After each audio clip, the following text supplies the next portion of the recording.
Hey everyone, and welcome back to Healing Growth. We love to go deep here, and today we're going deep on something that I think is super important for relationships. Yeah, it's a good one. Yeah. Yeah, Um, looking forward to this. yeah, it's all about detachment.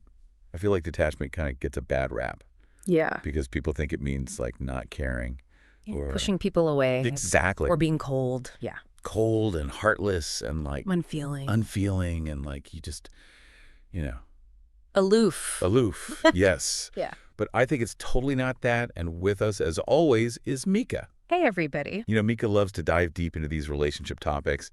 So I'm excited to explore this with you and hopefully like bust some myths about what detachment really is and why it's actually super healthy. Yeah, I'm excited too because I think it can be a game changer in relationships when you really get it. Totally. So before we like dive into the nitty gritty, I think it's helpful to kind of like define what we even mean by detachment. Because like I said, it gets thrown around a lot Yeah.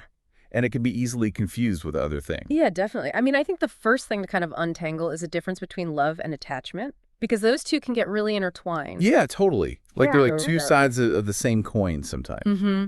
Yeah.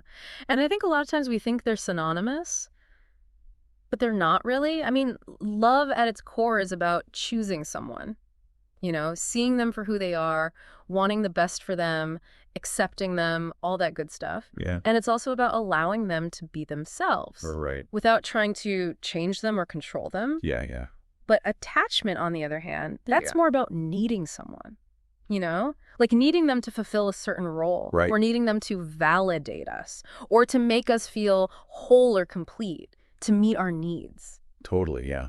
It's almost like coming from a place of lack instead of abundance. Like, I need you to fill this void in me Yeah. versus I'm already whole and I choose to share my life with you. Yeah.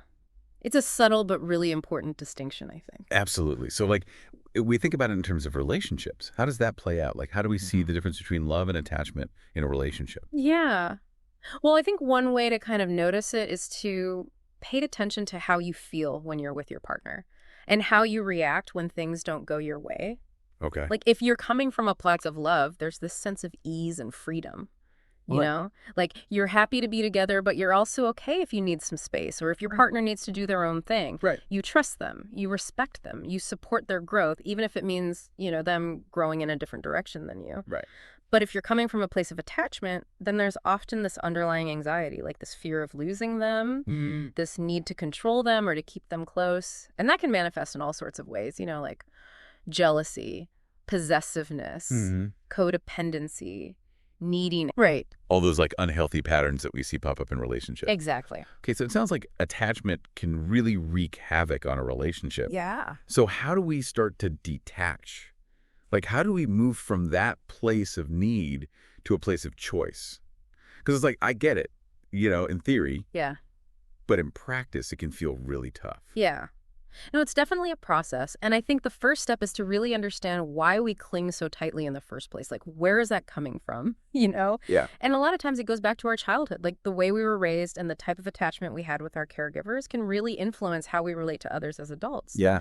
And then there's also societal conditioning. Like we're bombarded with these messages about how we need to be in a relationship to be happy, to be complete. Oh, yeah. So there's all this pressure to find the one and to hold on to them. At all costs. Yeah. And so we end up clinging to these relationships even when they're not actually serving us. Right. It's like we're so afraid of being alone that we'd rather be in an unhappy relationship than no relationship at all. Exactly. Which, obviously isn't healthy in the long run. Yeah. So once we kind of like start to understand those patterns, Yeah. like what are some practical steps we can take to start detaching? Well, I think one of the most important things is to focus on ourselves. Like, to really invest in our own growth and well-being, Okay. like to become more secure and independent, because the more fulfilled we are on our own, Right. the less we need to rely on others to fill that void. Yeah. So that might look like pursuing your passions, spending time with friends and family, taking care of your physical and mental health, whatever it is that brings you joy and makes you feel alive. Right. Like filling your own cup first. Exactly. And Yeah. when your cup is full, you can then share that abundance with others without feeling depleted. Yeah. And I think that's such a key point Yeah. because it's not about becoming selfish or withdrawing from relationships altogether. No, not at all. It's about becoming more whole so that you can show up in a more authentic and healthy way. Exactly. And from that place of self-awareness and self-love, I think it's also really important to set healthy boundaries. Okay. Boundaries. Everyone talks about boundaries. I feel like it's one of those buzzwords. It is. But what does it actually mean in practice? Yeah. Like in a relationship? Yeah. Well, in the context of detachment, I think boundaries are all about creating that space for yourself that you need to feel safe and secure. Okay. Like, it's about knowing what you're willing to tolerate and what you're not, and communicating that clearly to your partner. Right. And I think sometimes we get confused and think that setting boundaries means like pushing people away or being cold and unloving. But it's really the opposite. Like, boundaries are actually about creating more intimacy. Okay. How so? Well, because when you're clear about your needs, your Right. partner knows how to meet them, and that creates a sense of trust and respect. Right. Like, they don't have to guess what you're thinking or feeling, and you don't end up feeling resentful or unheard. Totally makes sense. So it's about communicating clearly and honestly with your partner about what you need. Exactly. Yeah. And it's about honoring your own needs as much as you honor theirs. Right. Right. Like, it's a two-way street. Absolutely. Okay, so we talked about filling our own cup, setting healthy boundaries. What else is there? Well, I think another really important piece of detachment is learning to embrace uncertainty. Oh, yeah. That's a big one. It is a big one. Especially in today's world where we're so used to like instant gratification and having control over everything. Right. We try to control everything. Yeah. But relationships are messy, right? They're unpredictable.